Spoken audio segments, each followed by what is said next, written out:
welcome to this program on Prudent Media. My name is Sachin Chatte and on this show we take a look at all the latest releases. This week we are going to take a look at Kantara, there is Godfather, there is also the George Clooney and Julia Roberts movie called Ticket to Paradise, and we will also take a look at Amitabh Bachchan's latest release called Goodbye. All that and more on this program.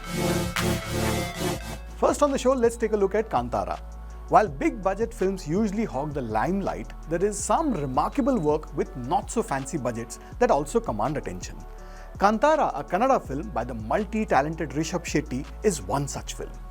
Encompassing folklore and mythology and using the tools of filmmaking to its optimum, the film delivers, albeit not flawlessly.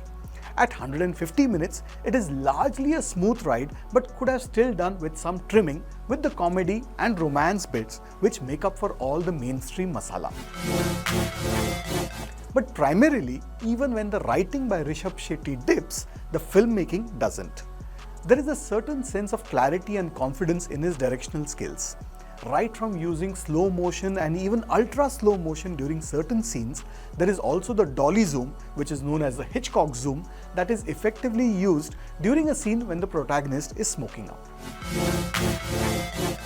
A one-line synopsis of the film would be that this is a story about tribals fighting for their land against the system and other oppressors. But as a film, there is so much more to it. It opens with a tale of a king who had everything but peace of mind. Now the only way to achieve that would be to donate his land to the villagers, which he does. There is a second phase in the 1970s and then finally in the 1990s when this story is set. The land still belongs to the villagers, but the government wants to declare it as a protected forest. The guardian angel of the village is a deity referred to as demigod. This demigod is worshipped by the people with a ritual of Bhutkala, a form of spirit worship which is enchantingly picturized. Shiva, played by the actor-director Rishabh Shetty, is a rather hot-headed but the most happening guy in the village. His father was a Bhutkala performer till it ended up in a very mysterious manner, and it still gives nightmares to Shiva. He sees a boar in his dreams, which according to mythology was Vishnu's third avatar, Varaha. While Shiva works for the village landlord, played by Achyut Kumar, it is a forest officer, played by Kishore, who is not making life easy for the locals. Saptami Gowda plays Leela, Shiva's love interest, and he has a kink for pinching her hips every now and then. Leela also joins the forest department as a guard, putting her in conflict with her job and her own people. The film's strength lies when it talks about communities, nature, justice, rituals, and myths, and the director and his team know how to tell that story. Take the music by Ajneesh Loknath for instance. It uses electric guitars and drums in folk songs and songs of worship. Arvind Kashyap's cinematography is from the top draw, especially with the lighting of the night scenes. The climax, the manner in which it is conceived, acted, and shot is in a league of its own. Even if you don't believe in spirits, you will find yourself in awe of them. I'm going to go with 4 out of 5 stars for this new Kannada film called Kantara. The other release of the week is a film by Vikas Behl called Goodbye. Now, Goodbye has its heart in the right place, but that doesn't necessarily translate into a film that is as good as its intentions. The plot about a death in the family is rather thin and could have effectively made a crisp film lasting under 2 hours. But Goodbye refuses to bid goodbye, which is the bane of many of our films, that is the excessive length. But otherwise, the film has some poignant moments about life, death, relationships, and some observations about human nature, especially at funerals. The film opens with a party scene where Tara, played by Rashmika Mandanna, is celebrating her victory after she has won her first case as a lawyer. But in the meantime, she misses frantic calls from her father, played by Amitabh Bachchan, about the news that her mother Gayatri, played by Neena Gupta, has passed away. Although Tara is grown up and independent, there is still a conflict between her and her father. They don't waste any opportunity to trade barbs at each other, even during the time of mourning. Arguments ki mastery hai mere paas, he thunders at one point.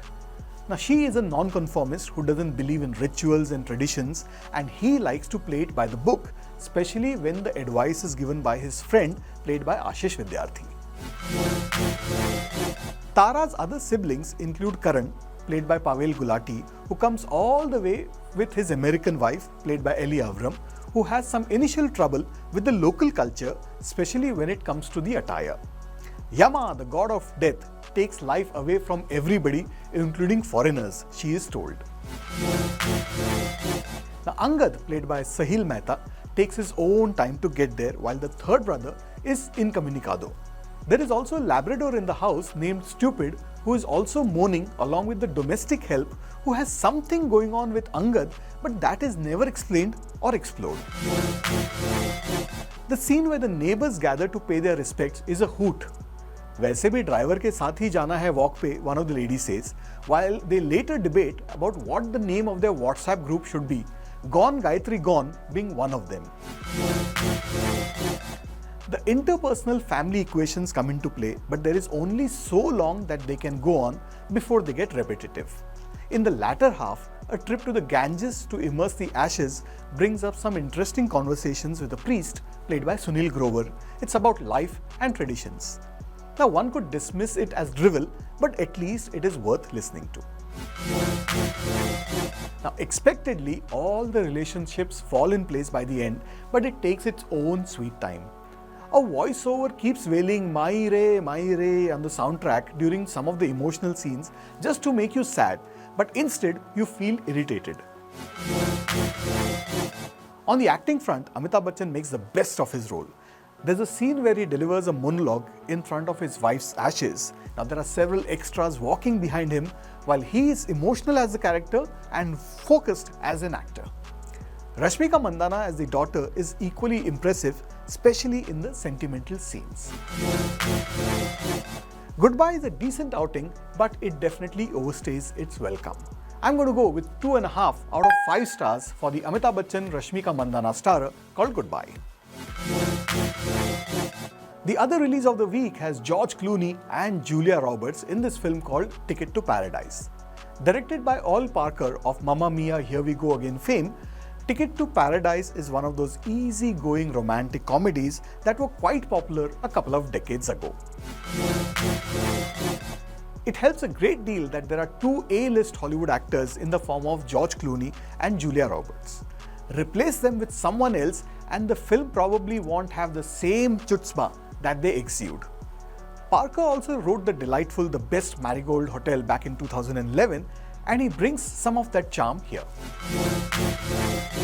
Ticket to Paradise is set in Bali, although it was shot in Australia because of the pandemic. David, played by George Clooney, and Georgia, played by Julia Roberts, they play a divorced couple who had an acrimonious split. The only thing that keeps them connected is their adult daughter Lily, and even then, they never miss an opportunity to trade barbs at each other. They did have a whirlwind romance once upon a time, but now they are forever mad at each other.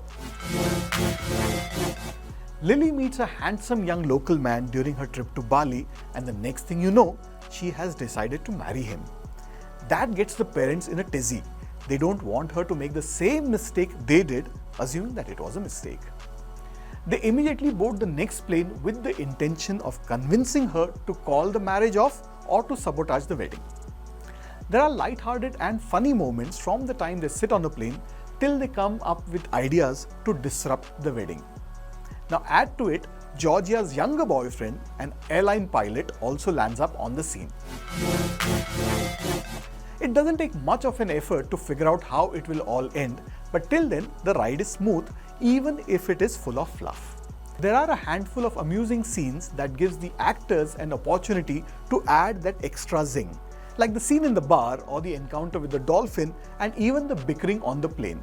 George Clooney and Julia Roberts both seem to be having a lot of fun playing their part. There are comedies that hit the bottom of the barrel in the name of romance, and there are some that make you smile. This film called Ticket to Paradise belongs to the latter category, and I'm going to go with 3 out of 5 stars for Ticket to Paradise. The other release of this week is a Telugu film called Godfather with megastar Chiranjeevi. Now, Godfather is a remake of the super hit Malayalam film Lucifer, which was released in 2011, which marked the debut of actor-turned-director Prithviraj Sukumaran. Given that the original film did so well, there was no need for another remake. Besides, there isn't much improvement here either, except that this film is marginally shorter, but it still feels like a slog. Chiranjeevi lends a lot of credibility to his character of Godfather. His name otherwise in the film is Brahma. He's a kingmaker in the political circuit and a close aide of the chief minister, and also happens to be his illegitimate son. After the minister's death, there is a tussle of power as to who will replace him. Brahma is the obvious replacement, but there are others in the fray as well. Kantara plays the minister's daughter and Brahma's stepsister, who has a bone to pick with him. Her husband, played by Satyadev, meanwhile, is also harboring ambitions. He wants the drug trade in the state to flourish and make money out of it, but his ultimate goal, like an aspiring medical student trying to clear NEET, is to become the chief minister of the state. This political thriller has its moments in the first half when the tussle for power and personal equations come into play. The character of Brahma also lends a fair bit of intrigue about his intentions in the scheme of things. But as the film progresses and settles down, the novelty wears off. Now, if you're wondering where does Salman Khan fit in the scheme of things, well, in a very brief role, he plays a hitman of sorts who is either firing missiles from his bike or firing bullets from a mega-sized gun. Apart from the fact that it is played by Salman Khan, the character has absolutely no significance whatsoever. Thankfully, there aren't many songs, but one of them has profound lyrics that go, Al Pacino, what you want to tell me no, Dil Casino, and something on those lines. Like most mainstream Indian films, everything is shown and explained, and in some cases, more than once. The cast, to a large degree, keeps the boat afloat. Murali Sharma as the cunning politician and Nayantara as the ignorant wife is apt. Chiranjeevi, who has not had a very successful outing lately, plays his role in style. And effectively, that's what the film has.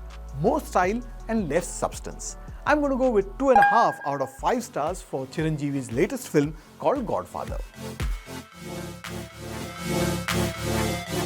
Well, that's what I thought of the releases of this week. Let us know what you think. Do write into us. Our address is features@prudentmedia.in. And I'll be back with you next week with more movie reviews. Till then, it's goodbye from me.